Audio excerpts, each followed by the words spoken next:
Okay, thank you, Beta.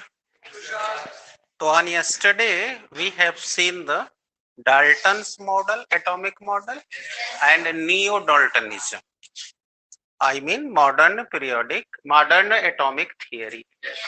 तो कल हमने आपसे बात किया कि डाल्टन का परमाणुवाद का सिद्धांत क्या है और आधुनिक परमाणुवाद क्या है, और आप सब में से ज्यादा लोग को तो कल ही याद हो गया था।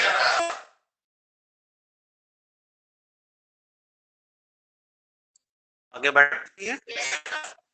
आगे अब हम लोग आ गए अनिक संयोग के नियम पर। आई चलिए, अब आप पढ़ाई यहाँ से तेज चलेगी और आप खूब ज्यादा और तेजी से कंसंट्रेट होइए और खूब लिखिए, पढ़िए। देखिए, रासायनिक संयोग का नियम, लॉ ऑफ केमिकल कॉम्बिनेशन।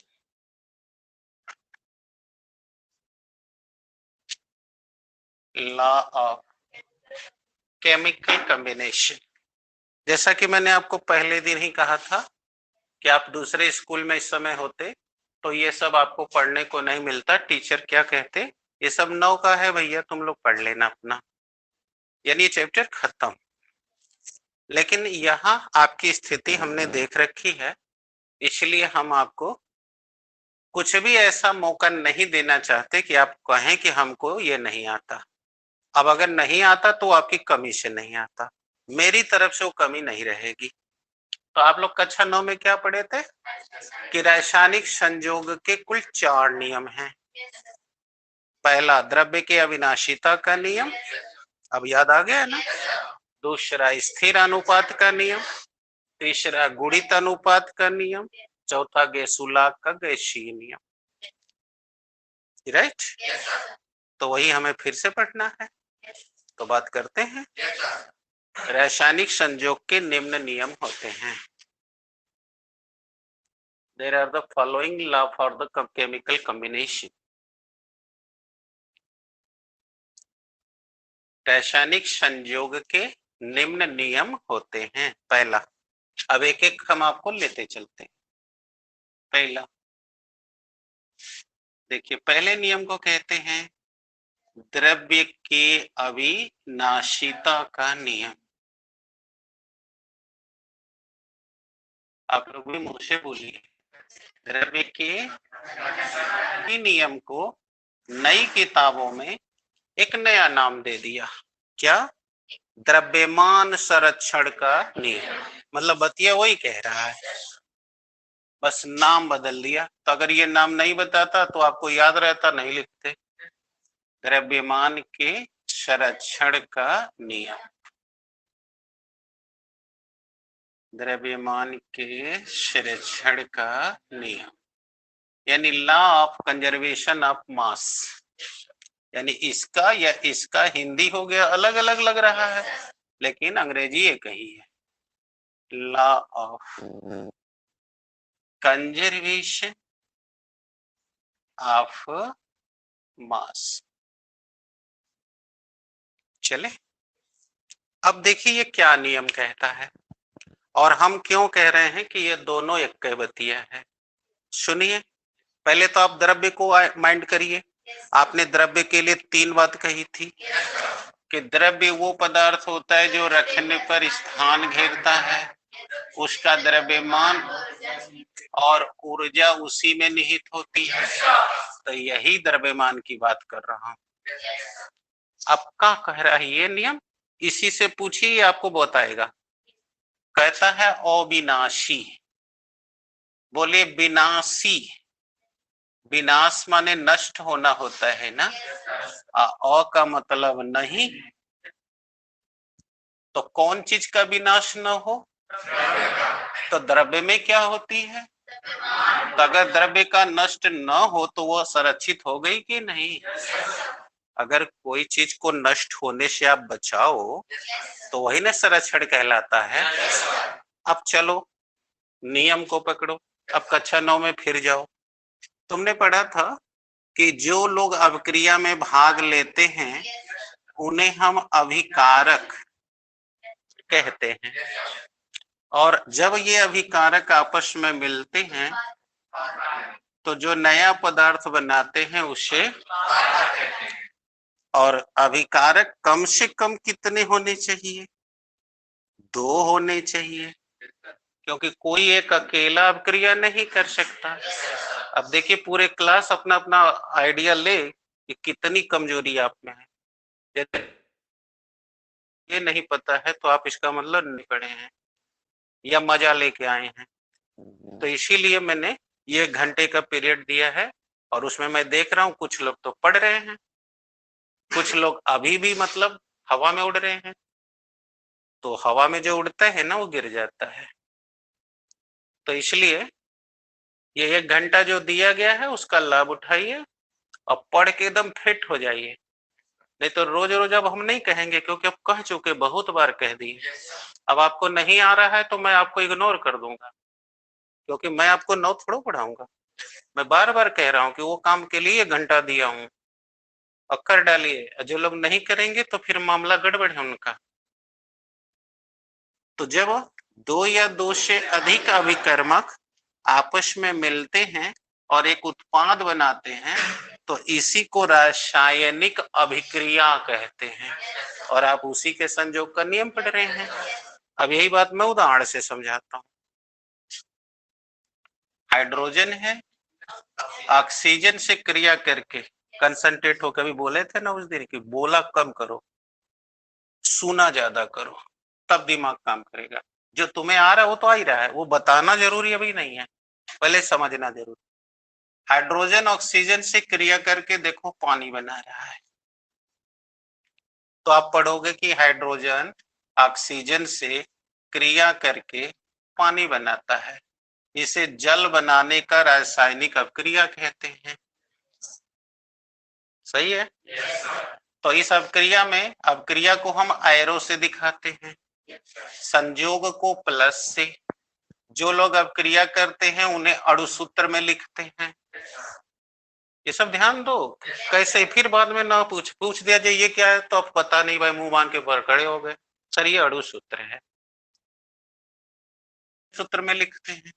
अब जो अभिक्रिया में भाग लेगा रिएजेंट या रिएक्टेंट कहते हैं, जिसे तुम हिंदी में बोल रहे हो अभिकारक, यानी अभिकारक। इसी को हम अंग्रेजी में क्या कहेंगे? रिएक्टेंट या रिएजेंट। मैं हिंदी इंग्लिश सब बता रहा हूं, जब आप लिखो तो सारे लिख लो, याद हो जाए और सबको जानना आ जाए। रिएक्टेंट कहते, यह भी बताओ रिएक्टेंट है, यह भी रिएक्टेंट है। और रिएक्टेंट को हमेशा रिएक्शन के बाएं लिखा जाता है। कहाँ लिखा था?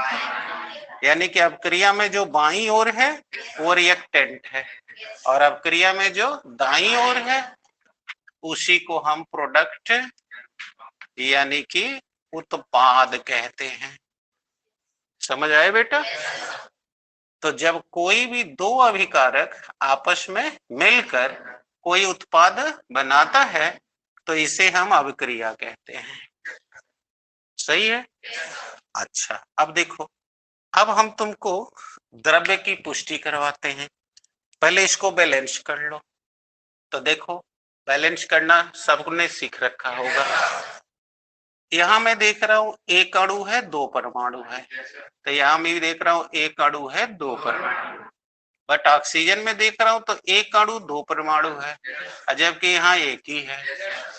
तो जिधर कम होता है बैलेंसिंग के लिए उधर अणु के स्थान पे गुणा किया जाता है। परमाणु में गुणा नहीं होता, अणु के स्थान पे गुणा किया जाता है। तो देखो इधर तो कम है नहीं, इधर कम है। अब इधर कम है तो हम इसको बैलेंस करने के लिए, जा बैलेंस करने के लिए अब हम 2 का गुणा यहाँ कर सकते हैं। तो अब मैं 2 का गुणा करूं तो ये तो बैलेंस हो जाएगा, लेकिन ये 4 हो जाएगा, अतः तब फिर ये भी हो जाएगा बैलेंस। तो ये एक तरीका है। दूसरा तरीका है कि अगर इधर गुणा करने से ज्यादा डिस्टर्ब हो जा रहा है तो क्यों ना जो ज्यादा है उसी को कम कर दिया जाए। बढ़ाने के लिए गुणा और घटाने के लिए भाग दे देते हैं। तो बताओ अगर यहाँ 1 है और यहाँ 2 है तो अगर हम यहाँ 1/2 से भाग दे देते हैं तो देख लो ये बैलेंस हो जाएगा। देखो 2 से 2 कट गया, अब 1 बैलेंस हो गया, यानी इसके बैलेंस था। अब इसी को अगर हल कर दो तो देखो 2H2 हो गया, लघुत्तम ले लो और यहाँ बोलो प्लस O2 हो गया, फिर बटे 2 हो गया, तिर्यक गुणा। तो देखो वही बतिया गई कि नहीं आ गई। इसका मतलब कि जो ये कह रहे थे वही तो ये है। इसका मतलब चाहे ऐसे बैलेंस कर लो चाहे ऐसे कर लो। कितने लोग समझ पाए? एकदम क्लियर। अब चलो हमारा उद्देश्य ये नियम बनाना है। पकड़ो, अब इसका अणु भार निकालो। हाइड्रोजन का परमाणु भार 1, तो 1 2 2। अब हमने ग्राम में लिख दिया। यहां चलो, बोलो 16 दूनी 32, 32 में 2 का भाग दे दिए तो बोलो 16 हो गया। अब यहां चलो, 1 2 2 प्लस 16 बराबर 18 ग्राम। अब चलो इस अभिक्रिया में चेक करो, ये कौन है? अभिकारक। तो यहाँ लिख दो अभिकारक का द्रव्यमान। जोड़ो, 2 + 16 = 18। ये कौन है? तो लिख दो उत्पाद का द्रव्य। बोलो, अब बताओ जितना अभिक्रिया में भाग लिया उतना बना या कम या ज्यादा? तो बोलो द्रव्यमान नष्ट हो गया ना? शाबाश, नष्ट हो गया होता तो 18 मिलता। ये क्या लिखा है? नष्ट नहीं होगा। तो नष्ट नहीं होगा तो द्रव्यमान संरक्षित हो गया। तो ये अभिक्रिया किस नियम की पुष्टि करती है? आ गया। तो अब सुनो मैं क्या बोल रहा हूं का। यस सर, कहाँ यस सर है भाई? तो ध्यान से सुनो, बुद्धि इसलिए बताई जा रही है। अब तुम क्या कहोगे? ये पूछा गया ये नियम किससे कहते हैं, तो क्या कहोगे कि द्रव्य के अविनाशिता के नियमानुसार द्रव्य अविनाशी है, अर्थात इसे नष्ट न तो बनाया जा सकता है, क्योंकि जितना यूनिवर्स में था हम तो बनाए नहीं, ये तो पहले से ही था, हम तो खाली रूप न बदल रहे हैं। ठीक है, तो इस नियम के अनुसार द्रव्य अविनाशी है, अर्थात उसे नष्ट न तो किया जा सकता है न तो बनाया जा सकता है। इसलिए किसी अभिक्रिया में अभिकारक का जितना पदार्थ का द्रव्यमान भाग लेता है, अभिक्रिया के बाद बनने वाला उत्पाद का भी उतना ही द्रव्यमान प्राप्त होता है? इसी को हम द्रव्य के नियम कहते हैं। समझ आ गई कि कठिन लग गई? अब इसी को मैं छोटा भी करके बोल दे रहा हूं, जैसे कोई ऐसा विद्वान हो जिसको बड़ा लग रहा हो वो छोटा भी समझ सकता है। इस नियम के अनुसार किसी अभिक्रिया में अभिकारक का जितना द्रव्यमान भाग लेता है, अभिक्रिया के बाद भी उतना ही द्रव्यमान प्राप्त होता है, अर्थात द्रव्यमान संरक्षित रहता है, नष्ट। इसी को हम द्रव्य के, कितने लोग को आ गया? एकदम पक्का? लिख लो, जल्दी करो। इस नियम के अनुसार न तो द्रव्य को बनाया जा सकता है,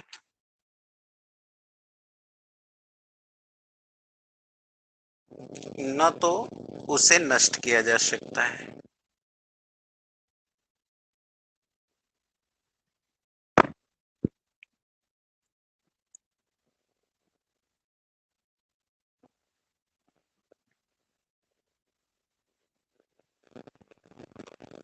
न तो उसे नष्ट किया जा सकता है। ओके बेटा, उसकी जितनी मात्रा अभिक्रिया में भाग लेती है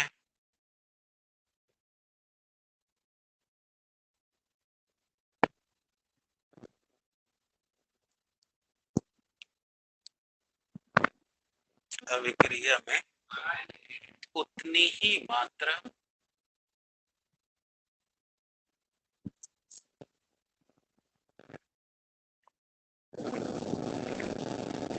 अभिक्रिया के बाद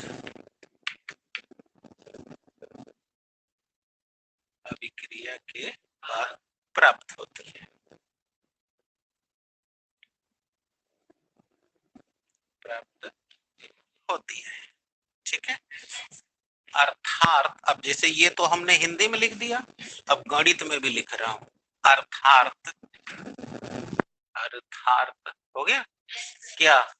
अभिकारक का द्रव्यमान बराबर उत्पाद का, हो गया कि नहीं? अर्थात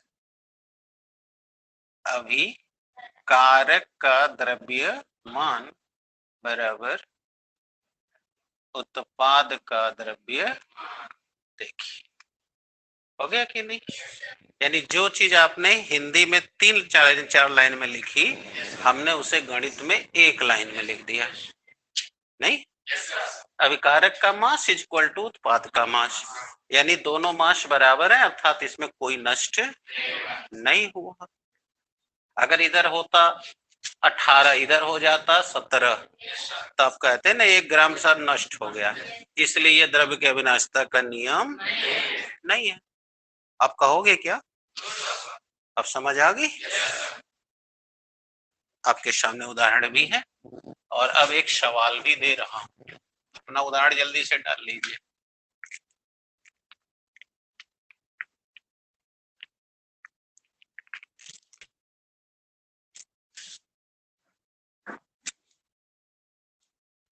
हो गया?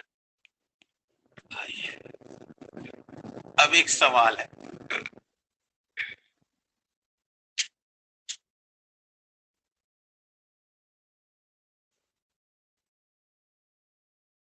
पहले वो उदाहरण डाल लीजिए, तब मैं सवाल लिख रहा हूं तब बोलता हूं सवाल।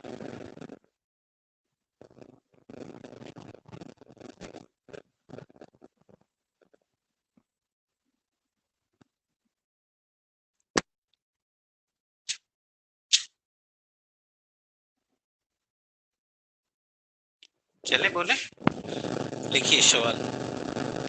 3 ग्राम सिल्वर नाइट्रेट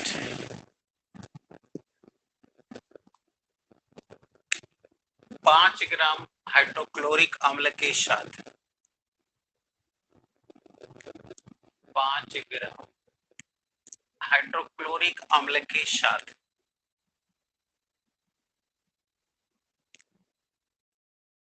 क्रिया करके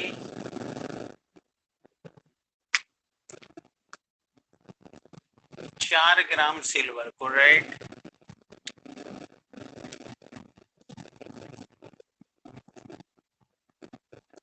4 ग्राम सिल्वर क्लोराइड तथा 4 ग्राम नाइट्रिक अम्ल देता है।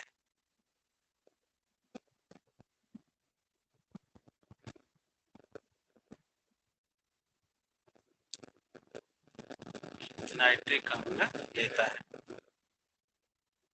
तो सिद्ध करो कि यह अभिक्रिया द्रव्यमान संरक्षण के नियम की पुष्टि करता है।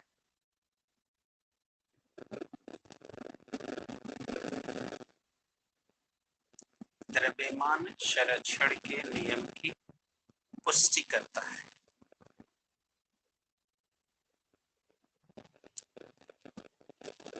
ओके, अब लगाओ, जिसको आ रहे लगाओ, 1 मिनट देंगे केवल।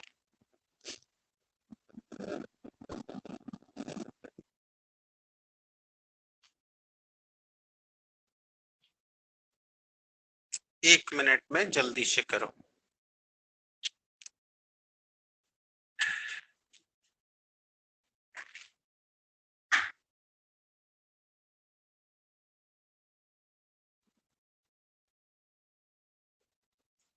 You can listen the question again. 3 gram of silver nitrate react with the 5 gram of HCl and gives us 4 gram of silver chloride and 4 gram nitric acid. So then prove that it proves the law of conservation of mass.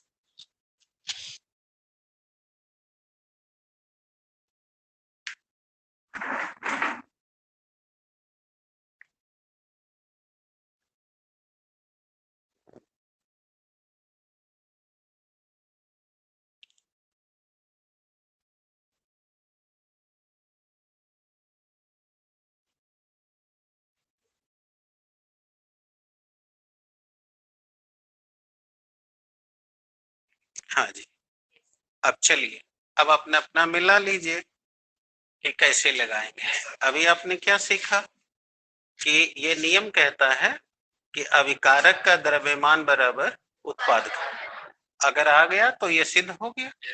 इसका मतलब हम अभिकारक का द्रव्यमान note कर लें, उत्पाद का ले लें, अगर दोनों बराबर हो गए तो सिद्ध हो गया। तो ले लें। कौन है अभिकारक? ये लो, अभी आप पढ़े जो बाएं ओर है वो अभिकारक है। तो लिख दीजिए अभिकारक का द्रव्य, बोलिए 3 + 5 8 ग्राम। Equation number first. बोलिए उत्पाद है। अब बोलिए उत्पाद का द्रव्य 4 + 4 8 ग्राम हो गया। अब बताइए क्या दोनों बराबर है? तो लिख दीजिए चूंकि अभिकारक का द्रव्य बराबर उत्पाद का द्रव्यमान। तो बोलो प्रूफ्स। हो गया प्रूफ। अतः इससे द्रव्यमान के संरक्षण के नियम की पुष्टि होती है। सही है, क्योंकि द्रव्यमान में कोई लॉस नहीं गया है। तो ऐसे ही आप भी कर लिए होंगे। कभी कोई डाउट है? आ गया पक्का? चलिए सवाल नंबर 2।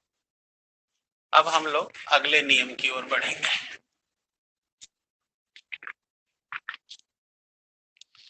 मिटा दे।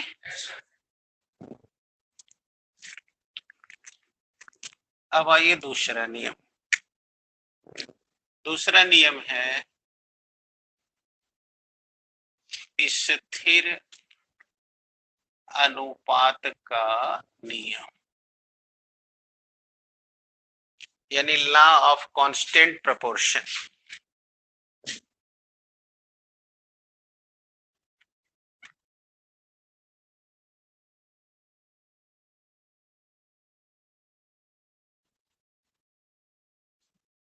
लॉ ऑफ कांस्टेंट प्रोपोर्शन यानी स्थिर अनुपात का नियम। अब ये क्या कहता है? अब इस नियम को समझने के लिए पहले आप लोगों को एक बात समझनी पड़ेगी। वो क्या? आइए पकड़िए, यहाँ बोर्ड में देखिए, और मैं एकदम सरल उदाहरण ले रहा हूं, पकड़िए। बोले इसको पानी पढ़ते हैं आप। अब अगर मैं देखूं तो मुझे पता चल रहा है कि जल हाइड्रोजन और ऑक्सीजन के मिलने से बनता है। और अब आप इसको देखिए, बोलिए इसमें इनका अनुपात 2:1 का है, यानी हाइड्रोजन के 2 एटम भाग ले रहे हैं और ऑक्सीजन के 1। अतः 2:1 के अनुपात में हम इसको मिलाएंगे तभी पानी बनेगा। तो अभी अभी आपने वहां बैलेंस किया था, तो आपने लिख दिया था ½ तो देख लीजिए यहाँ क्या है 1 और यहाँ क्या है आधा। तो बोलो ये इसका दुगुना है कि नहीं? तो हो गया ना 2:1 का अनुपात। यानी कि इसका अर्थ ये उदाहरण ये बता रहा है कि कोई भी यौगिक जिन अवयव से बनता है उनका निर्माण तभी होता है जब उनके अनुपात नियत हो। अगर वही अनुपात बिगाड़ दो तो अब वो नया यौगिक बना लेगा। जैसे देखो, अगर हम हाइड्रोजन 2:1 के अनुपात में ना ले देखो अब बोलो इस समय इनका अनुपात 1:1 है। देखो इसका भी एक अणु है, इसका भी एक। तो अब देखो ये अब क्रिया करके बना दिया H2O2। अब बोलो ये यौगिक एक ही है या अलग अलग है? इसे तुम बोलते हो पानी, इसे बोलते हो हाइड्रोजन पराक्साइड। क्या बोलते हो? Hydrogen peroxide. ये है हाइड्रोजन का ऑक्साइड, हाइड्रोजन का ऑक्साइड। अब बताओ तो क्या ये कई नाम पढ़ रहा हूं कि अलग अलग? लेकिन बताओ दोनों बने एक ही तत्व से हैं कि नहीं है? लेकिन अनुपात बदल दिया तो अब यौगिक बदल गया कि नहीं बदल गया? बदल गया है ना। कठिन लग गया। इससे ये ज्ञान मिला कि कोई भी यौगिक भले एक ही अवयव से बना हो, लेकिन अगर उसका अनुपात नियत न रखा जाए तो वह एक नया यौगिक बना लेगा, है कि नहीं? कंफर्म हो गया कि समझने में प्रॉब्लम है? चलिए एक उदाहरण और देता हूं। कार्बन है, ऑक्सीजन है। अब देखो ये क्रिया करके बना रहा है carbon monoxide, carbon dioxide, carbon trioxide. बोलो ये सब कंपाउंड एक ही है कि अलग अलग? लेकिन इनके अवयव। तो अब इसमें देखो, इसको करो बैलेंस 2CO। अगर एक संबंधी एक के अनुपात में मिले तब ये बनेगा, एक संबंधी 2 के अनुपात में मिले तो ये बनेगा, और एक संबंधी 3 के अनुपात में मिले तो ये बनेगा। अब समझ आ गई?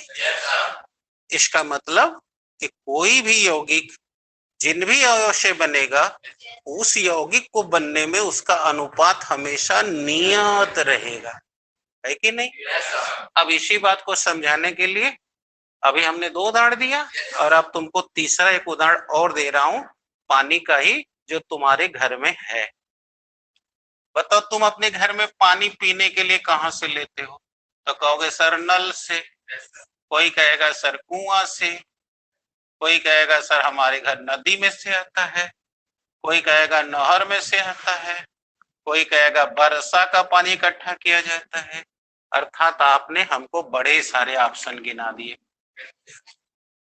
लेकिन सबके घर जो पानी आता है वो कौन आता है? H2O ही आता है ना। इसका मतलब कि चाहे वह यौगिक तुम किसी स्रोत से प्राप्त करो, बट वह जिन अवयव से मिलके बना है उसका अनुपात निश्चित ही रहता है। इसी को हम कहते हैं। आ गया समझ में? यानी पानी बनाना है तो आपको पानी 2 संबंधी एक ही के अनुपात में हाइड्रोजन ऑक्सीजन मिलाना होगा, तभी पानी बनेगा। नहीं तो अगर ये अनुपात बिगाड़ दोगे तो पानी नहीं कुछ और बन जाएगा। ठीक है सर? Any doubt? तो अब हम लोग इसको भी परिभाषा बांध दें। क्या बांध दें? कि कोई भी यौगिक चाहे किसी स्रोत से बनाया जाए, मतलब उसके बनाने के तरीके कुछ भी हों, लेकिन वह जिन अवयवों से मिलकर बना है उनका अनुपात हमेशा स्थिर रहता है। इसी को हम स्थिर अनुपात का। आ गया? कोई भी यौगिक,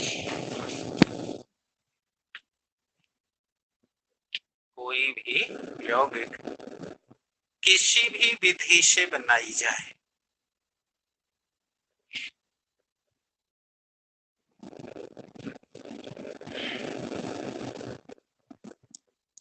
कोई भी यौगिक किसी भी विधि से बनाई जाए, ठीक है, परंतु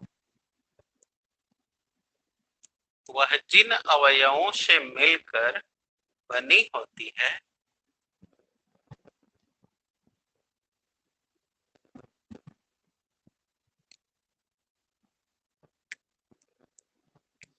इन अवयवों से मिलकर बनी होती है, सही है, उनका अनुपात, उनका हमेशा नियत रहता है। आगे इसी को स्थिर अनुपात का नियम कहते हैं। आ गया बेटा? गुड। ये सब उदाहरण दिख रहे हो ना, क्लियर? तो अब इसको अंग्रेजी में भी सुन लो।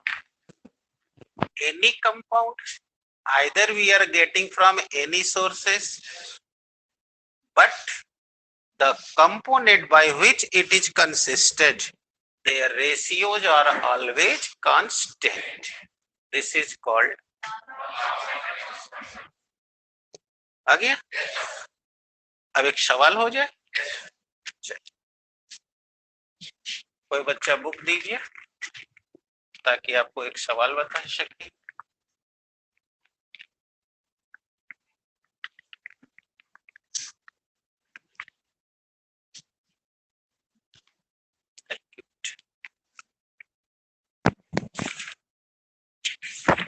समझने में कोई कठिनाई? ओके बेटे।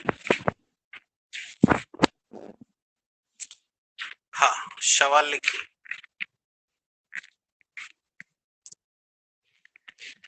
2.16 ग्राम, 2.16 ग्राम धात्वीय कॉपर,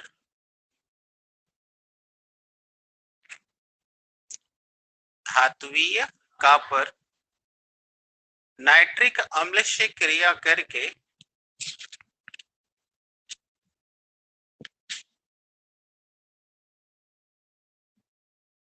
नाइट्रिक अम्ल से क्रिया करके हो गया 2.7 ग्राम कॉपर ऑक्साइड देता है। 2.7 ग्राम कॉपर ऑक्साइड देता है। ये एक प्रयोग है।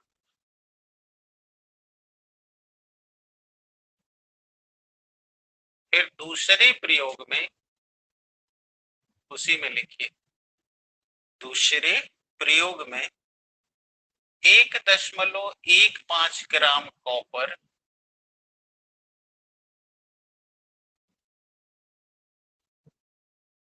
1.15 ग्राम कॉपर ऑक्साइड के अपचयन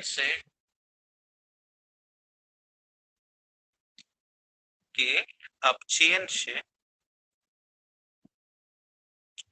पॉइंट 92 ग्राम, 0.92 ग्राम कॉपर प्राप्त हुआ। कॉपर तो सिद्ध करो, ले रहा, तो सिद्ध करो कि ये आंकड़े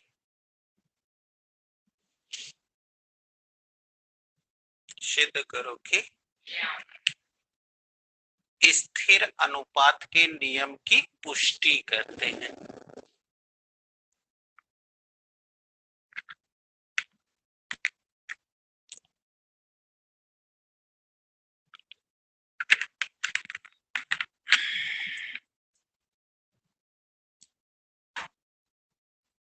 हो गया बेटा? जल्दी करो, जल्दी देखो, लिखना लगाओ मत, क्योंकि तुमको लगाने आएगा नहीं अभी, जब समझोगे तब आएगा। बस लिख के अपना ध्यान इधर रखो, और जब पूछा जाए यस नो बोलो, धीरे से बोलना है, तेज नहीं बोलना। अब आई चले बोर्ड पे। पहले सवाल को बढ़िया से सुनोगे तब आएगा। कहता है कि पहले प्रयोग में 2.1, तुम देखे हो, तुम लिख रहे थे, तो मैं सवाल कैसे लिख रहा था, ये चीज तुम्हें सीखना पड़ेगा, क्योंकि तुमको ऐसे तो सवाल लिख के देगा नहीं पेपर में, वैसे देगा ना जैसे लिखा जा रहा है। तो जब तुम उसको पढ़ोगे तो अपने लिए कैसे लिखोगे, जब वो लिख लोगे आ जाएगा लिखना। तब तुमको सवाल लगाने भी आ जाएगा। पैर मत हिलाया करो बेटा, ऐसे 90 डिग्री पे बैठो, नहीं पैर हिलेगा। कुर्सी इसीलिए दिया गया, पहले दिन यही सब समझाया था कि कुर्सी पे क्यों बैठाया जा रहा है, ऐसे क्यों बैठना है। तो रोज रोज छोड़ो, ये बात होगी। पकड़ो और ध्यान से सुनो। देखो मैं कैसे पढ़ रहा हूं, तो तुमको भी आइडिया मिल जाएगा कि ऐसे पढ़ेंगे तो ऐसे लिखेंगे। सीखो। कहता है प्रथम प्रयोग में 2.16 ग्राम कॉपर को नाइट्रिक अम्ल के साथ क्रिया कराने पर 2.7 ग्राम कॉपर ऑक्साइड मिलता है। अब देखो यहाँ तो मैंने संकेत में लिखा है, अब पढ़ वही रहा हूं जो तुम लिखे हो, क्योंकि अभी मैंने यहाँ समझाया था कि प्लस माने क्रिया, करे माने अभिक्रिया, ये अभिकारक, ये उत्पाद। तो जो उसको सीख गया अब वो पढ़ लेगा, और जो बैठ के आराम फरमा रहा है तो भाई उसको नहीं आएगा ना, क्योंकि आप मैंने कहा ना मैं 9 नहीं पढ़ाऊंगा, 9 में खाली हिंट दे दे रहा हूँ, इतना बहुत है। तो आगे समझ। तो मैंने क्या किया, जैसे ही उसने नाम लिया उसके कपारे पर उसका वजन लिख दिया, कहा नाइट्रिक अम्ल से क्रिया कराओ तो प्लस करके क्रिया करा दिया, कह दिया इतना ग्राम मिला, तो जौन मिला उसके कपारे पर ऊपर वजन लिख दिया, क्योंकि मैंने आपको आइडिया दिया था कपारे पर वजन रहेगा, परमाणु भार। अब चलिए, अब अगले प्रयोग में कहता है कि 1.15 ग्राम क्यूप्रिक ऑक्साइड लेकर अपचयन कराने पर 0.92 ग्राम कॉपर बनता है। अब अगर मैं दोनों सवाल को देखूं तो ये दो कॉमन चीज है, यहाँ भी कॉपर ऑक्साइड। अब इसका मतलब कि अब हमको ये देखना चाहिए कि जो कॉपर ऑक्साइड है वो बनेगा कैसे। तो बताओ पहले प्रयोग बोलो, मानसी ध्यान दो। प्रथम प्रयोग में कक्षा 9 में रहे होगे तो आपको पढ़ाया गया होगा, या नहीं भी पढ़ाया गया तो सुनो। जब कोई ऑक्साइड बनेगा तो ऑक्साइड तब बनेगा जब वो ऑक्सीजन से क्रिया करेगा। क्लोराइड बनाना है तो क्लोराइड तब बनेगा जब वो क्लोरीन से क्रिया करे। सल्फाइड बनाना है तो वह सल्फर से क्रिया करेगा तब बनाएगा। तो बोलो ये क्या बनाया, तो ये ऑक्साइड कॉपर ने बनाया, इसका मतलब कॉपर ने ऑक्सीजन से क्रिया किया और कॉपर ऑक्साइड बना लिया। इसका मतलब ये यौगिक बनने में इनका और इनका एक निश्चित अनुपात होना चाहिए, क्योंकि तभी ये नियम की पुष्टि होगी। तो बताओ कितना कॉपर था, लिखना मत, एकदम बोर्ड पे बने रहना। बोलो कितना कॉपर बना। अब बताओ ये 2.7 है, ये 2. इसका मतलब कि इसमें जो हाई बढ़ा हुआ है वो किसका है, ऑक्सीजन का। ये 5 रुपया दिए, अब ये कितना दिए पता नहीं, लेकिन मिल के बन गया 8 रुपया। अब बताओ वो 3 रुपया किसका था, जो इनसे मिला था। कौन मिला था, शशि, यानी 5 इनका 3 इनका तब 8 रुपया। अब इनका संबंध बनने के लिए 5 इनको देना होगा, 3, यही अनुपात नियत रहना चाहिए। आप कुछ समझ गए क्या, यानी ये बना कॉपर और ऑक्सीजन से, तो पहले कॉपर का मात्रा दिया है तो इसको इसमें से घटा दे तो ऑक्सीजन का आ जाएगा, और अभी जिस अनुपात में रहे वही अनुपात नियत रहना चाहिए। कठिन लगा ना, तो क्या करें, इसका एक घटा दे, जवानी की दिक्कत हो जाएगी। 2.7 माइनस, बोलो 10 में से 6 गया 4, 6 में से 1 गया 5, आ गया। अब कॉपर संबंधी ऑक्सीजन, अनुपात न लेना है तो 2.16 संबंधी।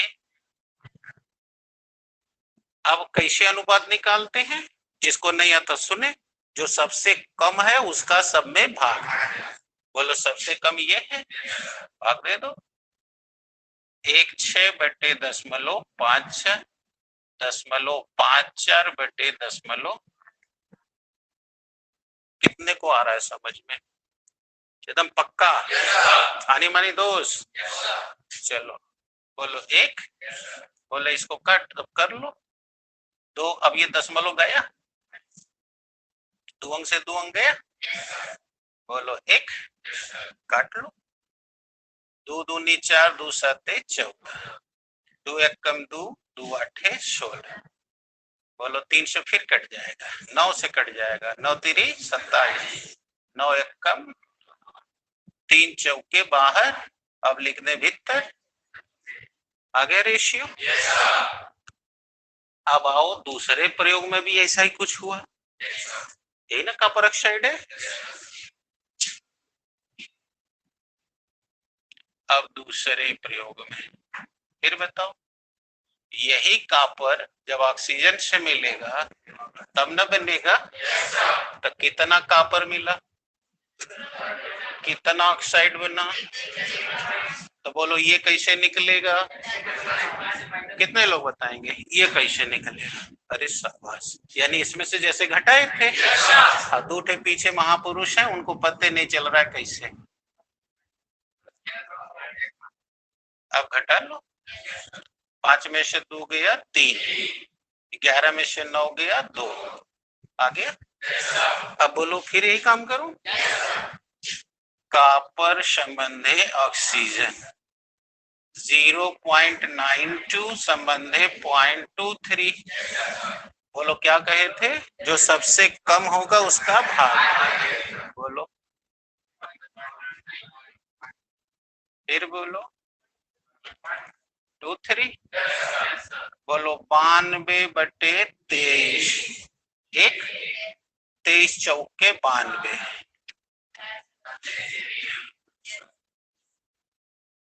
नहीं आया ना? अब क्या कहे थे तुम, नियम सोचो, कोई भी यौगिक जिस चाहे किसी विधि से प्राप्त किया जाए, लेकिन वह जिससे बना है उसके अवयव का अनुपात हमेशा नियत है। देखो है कि नहीं? पहले प्रयोग में ऐसे बना, दूसरे प्रयोग में ऐसे बना, और जिससे बना उसका अनुपात देखो। तो बोलो ये स्थिर अनुपात के नियम की पुष्टि कर रहा है कि नहीं कर रहा है? अब किताब खोल के देखोगे कैसे लगाया है तो तुरे समझे में नहीं आएगा, तो इसीलिए हमने किताब रखवा दिया कि हमको जो बताना है वो सीखो। अभी अनपढ़ है ना, आज मोला दे बच गया तो लिख लो। अब तक इससे बोलो किसकी पुष्टि होती है, स्थिर अनुपात के नियम की पुष्टि होती है। क्या लिखा है पढ़ो, स्थिर अनुपात के नियम की, सब पढ़ ले रहा है? अरे ये भाषा तो बढ़िया भाषा है, सबको आ गया कि झूठे बोल रहे हो? फिर बताओ क्या लिखा हूं, लो इनाम प्रूव्ड हो गया। अब निकाल, अब चलो बायो के लिए तैयार हो जाओ। अब कोई अनपढ़ नहीं ना है?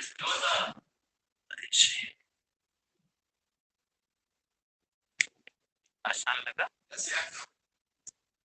कि किसान हो गया?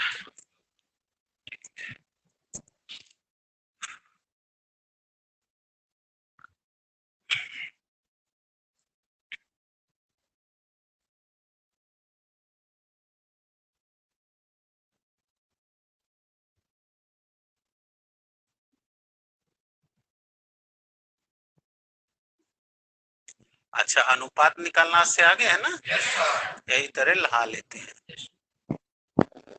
कर लो बेटा, कर लो दुनिया मट्टी में, जल्दी करो। अब बाय वाले जल्दी तैयार हुए, तो मिटा देंगे, भड़का रहे हैं बाय वालों को, जल्दी उतारो है तो मिटाए। ठीक है,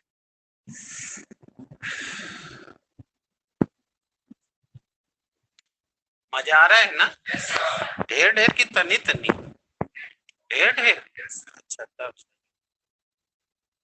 ओके बेटा।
पीछे दे दीजिए इसका, वही तो दीजिए पीछे, बैठे बैठे बढ़ा दीजिए। इसे चालन विधि कहते हैं, चालन विधि।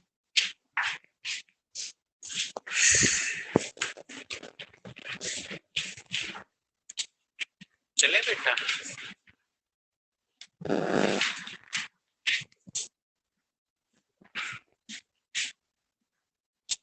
बताओ जल्दी कहाँ गाड़ी है। तो कल हम आपसे बात कर रहे थे कि बैक्टीरिया में जो सेक्सुअल रिप्रोडक्शन होगा वो 3 तरह से होगा। तो कौन कौन 3 तरह से है? तो पहला मैंने आपको बताया कॉन्जुगेशन विधि, और उसका मैंने सब समझा दिया। तो कोई बच्चा अनपढ़ वाला?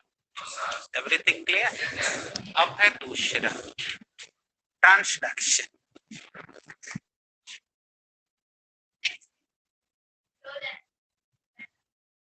कभी जाए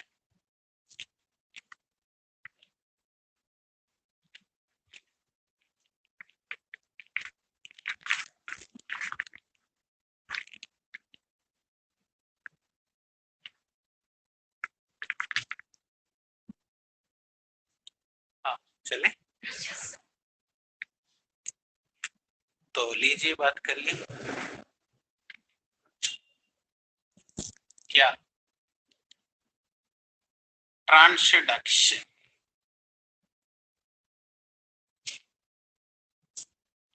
यानी आप सीखिए कि ट्रांसडक्शन द्वारा जाइए, ट्रांसडक्शन द्वारा कैसे बैक्टीरिया के अंदर सेक्सुअल रिप्रोडक्शन होता है। तो आइए समझिए, बहुत ही ध्यान से समझिए। देखिए आराम से बेटा, लड़े ना, आराम से करें। देखिए जो बैक्टीरियल सेल है उसके अंदर जो ट्रांसडक्शन होता है वह ट्रांसडक्शन एक बहुत ही विशेष प्रकार की लैंगिक जनन है, समझ गए? और इस लैंगिक जनन में जो जनन का कार्य करता है वह कार्य करता है बैक्टीरियोफाज। हाँ, इसीलिए मैंने कहा ये बहुत इंपॉर्टेंट है। अभी मैं बताऊंगा डायग्राम बना के। अब आपके मन में उठ रहा है ये बैक्टीरियोफाज क्या होता है? तो बेटा इसे हिंदी में कहते हैं जीवाणु भोजी। अब नाम से ही क्लियर हो गया कि ये एक प्रकार का वायरस है और ये बैक्टीरिया को खा जाता है, यानी बैक्टीरिया को मुआ देता है। देखिए जीवाणु भोजी यानी बैक्टीरिया कोई खा गया, मुआ दिया उसको, तो इसे कहते हैं बैक्टीरियोफाज। अब इसमें करता ये क्या है, आइए देखिए क्या करता है। जैसे ये देखिए एक बैक्टीरियल सेल है,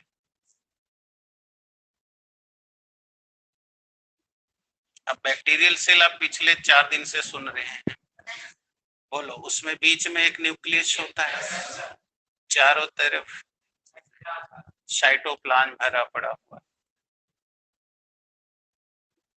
ये बोलिए इसकी सेल मेम्ब्रेन है। अब जो बैक्टीरियोफाज है, अब वो आया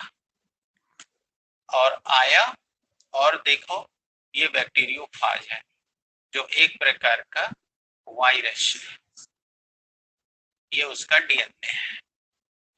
देखो ये बैक्टीरियोफाज की बॉडी है,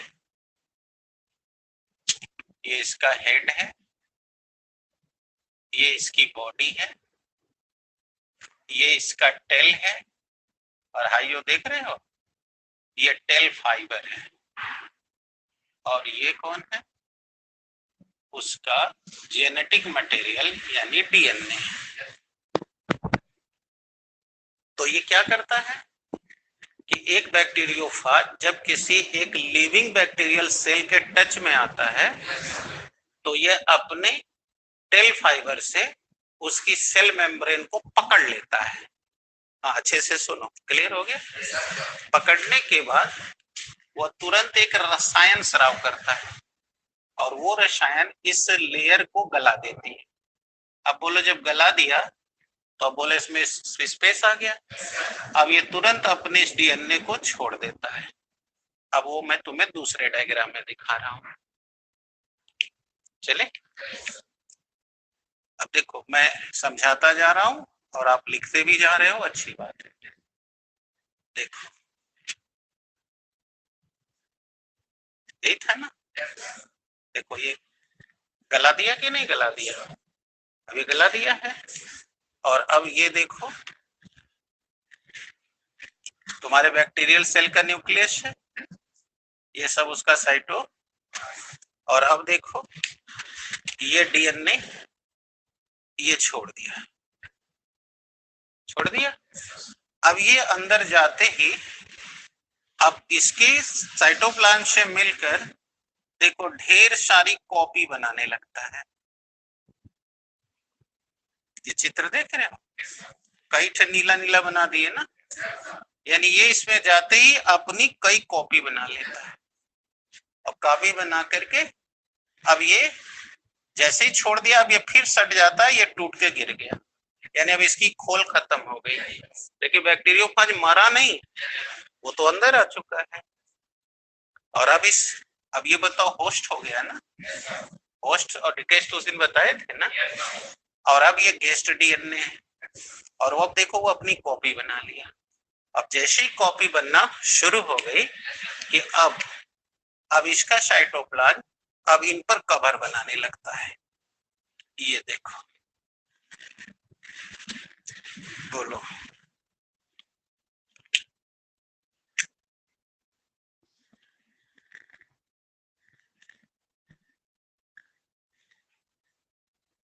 यही था ना। अब देखो क्या हो रहा है, देखो अब इसके ऊपर ये कवर बन रहा है। अब आपको लग रहा होगा अरे तो फिर से फाज बन गया, है ना। अब ऐसे इक्वल बना लोगे कि मैं बना दूं, समझ आ गया? दूठे बना दिए, बाकी सब कर लेना। अब क्या करेगा, अब सुनो क्या करेगा, अब ये आकार में बड़ा होता जाएगा, तो बोलो ये बैक्टीरिया के सेल पर दबाव डालेगा। अब ये बैक्टीरियल सेल फटते ही बताओ ढेर सारे फाज बाहर आ गए, और देखो ढेर जनसंख्या में पैदा हुए, इसी को कहते हैं ट्रांसलेशन। आ गया?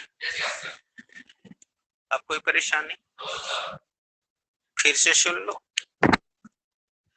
इस मेथड में जब कोई लिविंग बैक्टीरियल सेल के टच में एक बैक्टीरियोफाज आता है, तो दरअसल ये बैक्टीरियोफाज एक वायरस होता है, और ये वायरस अपने टेल फाइबर से उस लिविंग बैक्टीरियल सेल के बॉडी से चिपक जाता है। चिपकने के बाद वो एक रसायन बनाता है जो इसकी दीवार को गला देता है। गलाते ही वह अपना समस्त जेनेटिक मटेरियल इसमें छोड़ देता है। अब ये बॉडी सूख के टूट जाती है और अब ये छिद्र बंद हो जाता है और अब ये डीएनए इसके अंदर आकर अपनी ढेर सारी कॉपी फॉर्म करता है। कॉपी बनने के साथ ही अब इस पर इसका साइटोप्लाज्म फिर से एक लेयर बना लेता है, अतः ढेर सारी संख्या में इस बैक्टीरियल सेल में बैक्टीरियोफाज बन जाते हैं। अब जब उनकी संख्या और आकार बढ़ता है तब वो बैक्टीरियल सेल की बॉडी को फाड़ देते हैं, बाहर निकल आते हैं। इस तरह ढेर सारी श्योर हो गया। अब इसमें घटना दो घटती है, उसी आधार पर हम इस ट्रांसडक्शन को दो प्रकार के ट्रांसडक्शन में बांट देते हैं। एक को कहते हैं जनरल ट्रांसडक्शन। देखिए जो लोग पढ़े हैं वो लोग बोल रहे हैं और उन्हें बोलना ही चाहिए। जनरल ट्रांसडक्शन और दूसरा स्पेशलाइज्ड ट्रांसडक्शन। अब इसमें क्या अंतर है? थोड़ा सा अंतर है। जनरल ट्रांसडक्शन में जब बैक्टीरियोफाज अपना डीएनए छोड़ती है तो वो साइटोप्लाज्म में जाकर अपनी ढेर सारी कॉपी बनाती है। बैक्टीरियल डीएनए के साथ वो मिलती नहीं है। समझ रहे? क्लियर हो गया? और जब स्पेशल ट्रांसडक्शन है तो अब इसे जनरल कहते हैं। और यदि यही बैक्टीरियल डीएनए, ये देखिए बैक्टीरियोफाज का डीएनए अब गया बैक्टीरियल सेल के अंदर, अब उसके अंदर जाकर इस बैक्टीरिया के डीएनए के साथ ये मिल जाता है या नहीं मिला है? सुना है ना? ये जाके लिंक्ड हो गया और लिंक्ड हो गया मतलब ये बैक्टीरियल डीएनए के साथ लिंक हो गया, आ गया। और लिंक होकर अब इसको खंड खंड तोड़ देता है। और अब बताओ इसमें उसने अपना भी डीएनए मिला दिया, नहीं मिला दिया? अब इससे जो नया फाज बनेगा बताओ वो और खतरनाक होगा।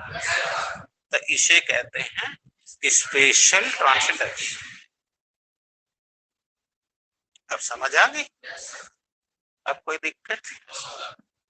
ये पूरा समझ आ गया? बेटा दे। अब आ जाइए तीसरा।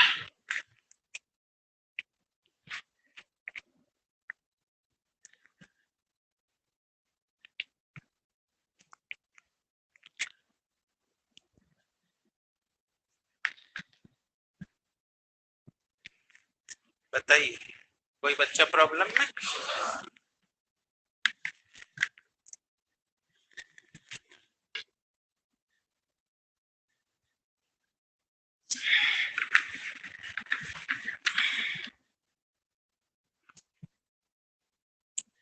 हाँ कोई डाउट? अब तीसरा आ जाओ। कल याद होगा तीसरा आपने लिखा था ट्रांसफॉर्मेशन। ये विधि बेटा बहुत ही इम्पोर्टेंट,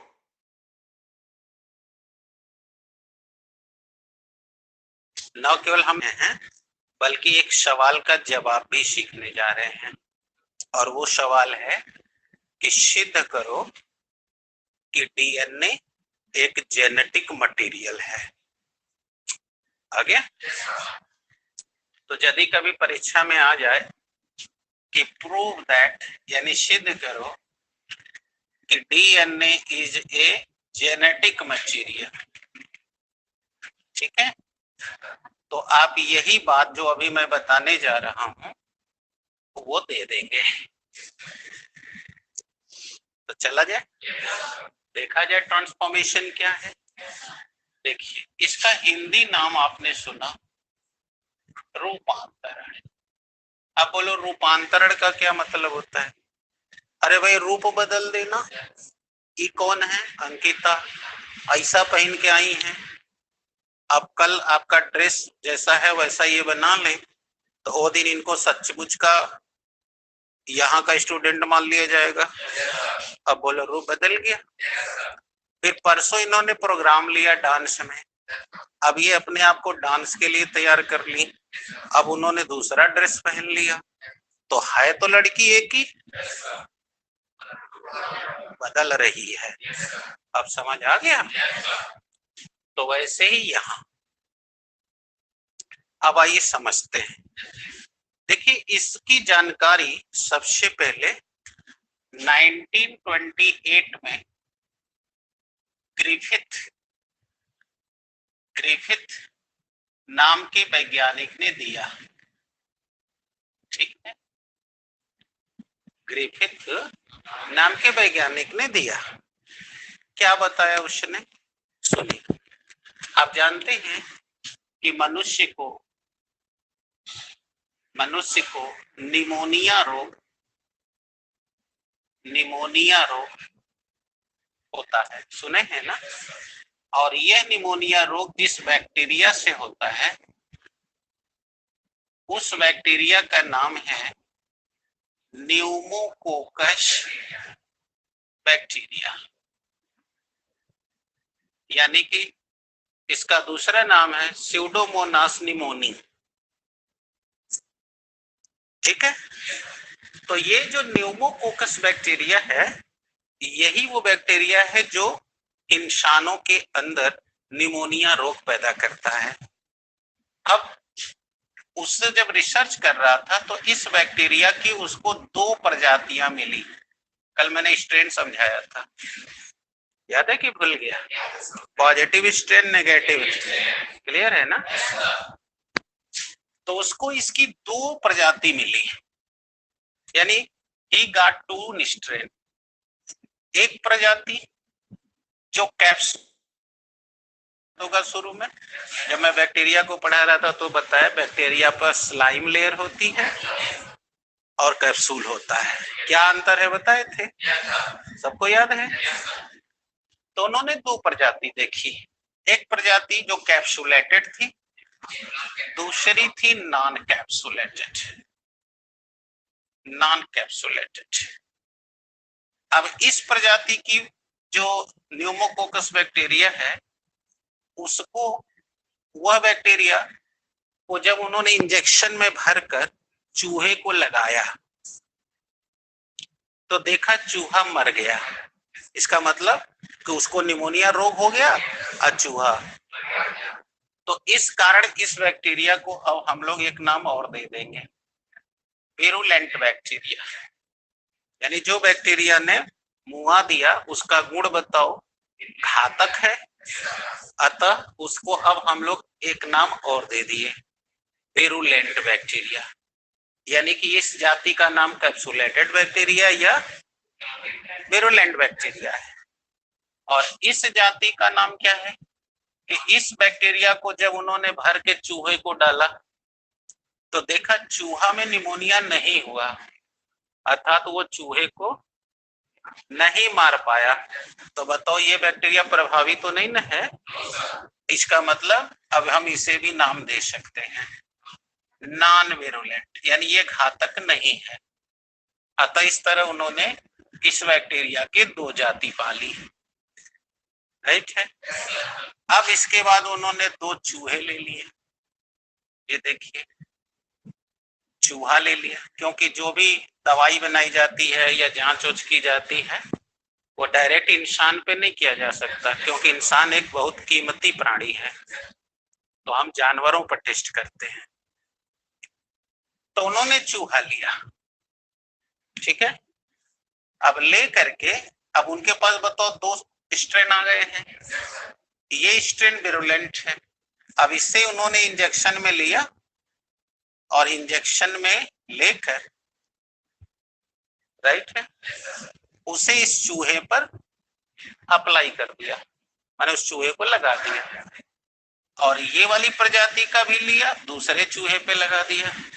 तो क्या देखा कि ये चूहा इन्फेक्टेड हो गया, यानी इसको निमोनिया हो गया और फिर वह मर गया, यानी डेथ हो गया। क्लियर? और इस चूहे को जो उन्होंने लगाया तो देखा कि ये इन्फेक्टेड नहीं हुआ, यानी ये अभी भी हेल्दी बना हुआ है, सही है ना, और ये लाइव है यानी जीवित है। आगे अब इन्होंने क्या किया, अब इन्होंने इस कैप्सुलेटेड बैक्टीरिया को, देख रहे हैं, इस कैप्सुलेटेड बैक्टीरिया को हाई टेम्परेचर पे खूब गर्म कर दिया। अब गर्म कर देने से इसकी कैप्सूल टूट गई और ये बैक्टीरिया मर गई।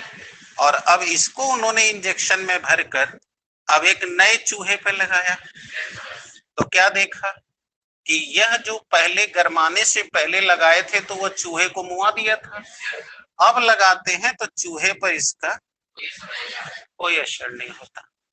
इसका मतलब अब यह अप्रभावी हो गई और ये वाली तो पहले से ही अप्रभावी है। अब उन्होंने इस वाले सैंपल को, देख रहे हैं कौन वाली, ये जो विरुलेंट है, इस वाली सैंपल को जिसको अभी अभी गरमाया गया है, इस सैंपल को जो प्रभाव नहीं दिखा रही है, उन्होंने इस नॉन विरुलेंट के साथ मिला दिया। अरे बताओ किसको मिलाया, जो कैप्सुलेटेड ये बैक्टीरिया थी पहले उसको हाईली टेम्परेचर पे गर्म किया और उसी वाले को जब इस चूहे में लगाया तो ये चूहा नहीं मरा। इसका मतलब इसका प्रभाव खत्म। तो इसी वाले सैंपल में जो नॉन विरुलेंट थी उसको मिला दिया आया, और मिला करके जब उन्होंने फिर से एक नए चूहे पे लगाया तो क्या देखा कि वो चूहा मर गया। अब बताओ, सोचो इस बात को, अभी अभी देखे थे नहीं मरा, ये वाला तो नहीं मुआ रहा था, ये मुआ रहा था। तो जब इसको हमने इसके साथ मिला के चूहे को लगाया तो चूहा, अब बोलो क्यों मर गया, अब क्यों मर गया, अब पता लगाओ। तो अब इसके बॉडी का ट्रांसमॉर्टम किया गया, सुने हैं नहीं सुने, चीर घर में चीर फाड़ होती है ना, तो उसका क्या किया गया, चीर फाड़ किया गया। समझ में आ रहा है, यानी पोस्टमार्टम किया गया, सुने ना, तो उसका पोस्टमार्टम किया गया। और जब पोस्टमार्टम किया गया तो जौन ये चूहा ये दोनों को लगा देने से मर गया था, जब उसके बॉडी का सैंपल लेकर के जांच किया तो उसमें कैप्सुलेटेड बैक्टीरिया और नॉन कैप्सुलेटेड बैक्टीरिया दोनों के जीन मौजूद थे। अब बताओ तो वो जीन पहुंचा कैसे, इसमें तो था ही नहीं, ये मर चुका था गरमा देने से। इसका मतलब कि जब हमने इसको मिलाया तो इसका जीन इस नॉन कैप्सुलेटेड जीन में ट्रांसफर हो गया कि नहीं, और तब इस वजह से उसने मुआ दिया। अतः ये साबित हो गया कि जेनेटिक मटेरियल होता है डीएनए। आगे समझ में, इसी को ट्रांसफर। अब बताओ कहाँ दिक्कत है, सबको क्लियर।